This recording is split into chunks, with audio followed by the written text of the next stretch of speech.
छत्तीसगढ़ विधानसभा का बजट सत्र तय समय से 17 दिन पहले ही खत्म हो गया। विनियोग विधेयक पारित होने के बाद विधानसभा अध्यक्ष डॉक्टर चरणदास महंत ने विधानसभा को अनिश्चितकाल के लिए स्थगित करने की घोषणा की।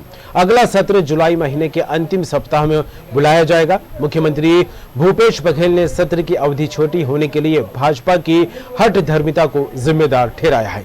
उन्होंने कहा, इनकी खुद की गुटबाजी की वजह से ये सत्र छोटा हुआ है। भाजपा में अब नेता प्रतिपक्ष बनने की होड़ लगी हुई है और इसका असर साफ तौर पर हमने सदन में भी देखा है। वहीं इस पर नेता प्रतिपक्ष का कहना है कि भूपेश बघेल के मुख्यमंत्री बनने के बाद हर सत्र में कटौती हुई है और इस बार भी जिस तरह से विपक्ष सवाल लेकर सदन में आ रहा था, उससे सरकार के मंत्री घिर रहे थे और सरकार जवाब देने की स्थिति में नजर नहीं आ रही थी। सदन में उनकी भी बात आती, सरकार को कुछ सुझाव भी मिलते और साथ ही उनको भी व्यक्तिगत रूप से अपने क्षेत्र की बात कहने का अवसर मिलता, जिसको उन्होंने खोया है। हाँ, 24 की जगह 12 हो गया, तो ये कारण ही है। वो आ रहा है रोज सदन में के कार्रवाई में भाग भी ले रहे हैं और उसके बाद चले जा रहे हैं।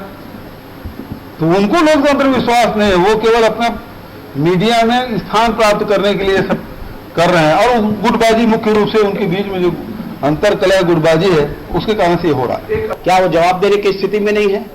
इसका कारण है कि अंदरूनी कलह अब उभर करके कांग्रेस के सामने आ गई है और इसलिए मुख्यमंत्री को बचाव में स्वयं को आना पड़ता था। आज जिस प्रकार से उनके कार्यकर्ताओं का विधायक के प्रति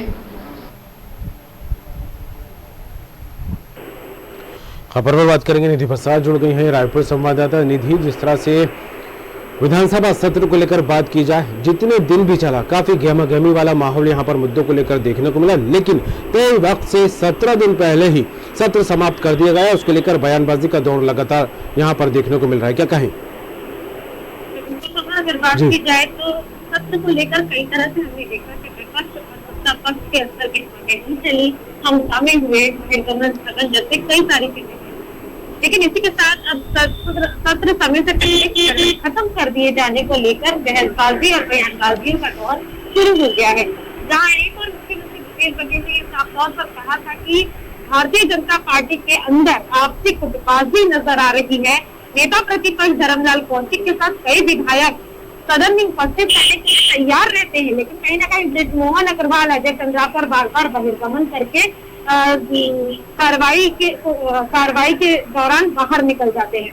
तो कहीं ना कहीं इसको देखकर ये साफ पता चलता है कि भारतीय जनता पार्टी के अंदर नेता प्रतिपक्ष बनने की होड़ मची हुई है, यानी कि भारतीय जनता पार्टी के जो नेता प्रतिपक्ष धर्मलाल कौशिक है उनको लेकर कुछ लोग नापसंद कर रहे हैं तो कुछ लोग पसंद कर रहे हैं। ये चीज साफ स्पष्ट हो रही है और इस वजह से ही ये जो सदन है वो छोटा है हुआ है और किसी भी तरह से बात और चर्चा सुनने के लिए जो विपक्ष है वो तैयार नहीं है। तो वहीं अगर विपक्ष की बात करें तो विपक्ष का ये कहना है कि हमने जिस तरह से सवालों के घेरे में सत्ता पक्ष को लिया है, सत्ता पक्ष के जो मंत्री हैं और जो विधायक हैं वो घिर रहे थे, जिसका जवाब बार बार मुख्यमंत्री भूपेश बघेल को देना पड़ रहा था। इससे ये साफ जाहिर होता है कि सत्ता पक्ष में कोई भी मंत्री सवालों का जवाब देने के लिए सक्षम नहीं है। बार बार सीएम को खड़े होकर उनकी तरफ से बोलना पड़ता है और हर बार जब से मुख्यमंत्री भूपेश बघेल मुख्यमंत्री बने हैं तब से लेकर अब तक सदन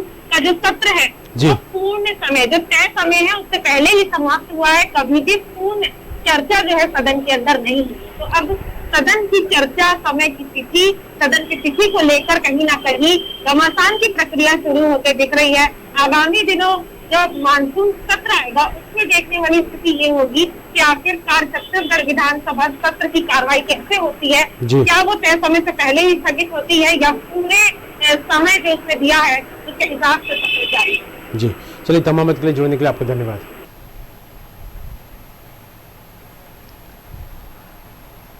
उत्तराखंड में पिछले कई दिनों से चल रहा सियासी ड्रामा बुधवार को खत्म हो गया। पौड़ी गढ़वाल लोकसभा सीट से सांसद और आरएसएस के प्रांत प्रचारक रहे तीरथ सिंह रावत ने राज्य के मुख्यमंत्री के रूप में शपथ ग्रहण की।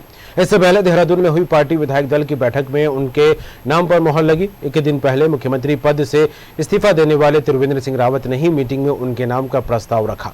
तीरथ सिंह रावत ने कहा है कि मैं केंद्रीय नेतृत्व का धन्यवाद करना चाहूंगा जिन्होंने मुझे ये जिम्मेदारी सौंपी है। मैं गांव से आया हुआ एक छोटा सा कार्यकर्ता हूं। मैंने इसकी कभी कल्पना भी नहीं की थी। जनता के विश्वास पर खरा उतरने की पूरी कोशिश की जाएगी। अब तक मुख्यमंत्री जी ने प्रदेश के लिए जो काम किए हैं उसे हम आगे बढ़ाएंगे।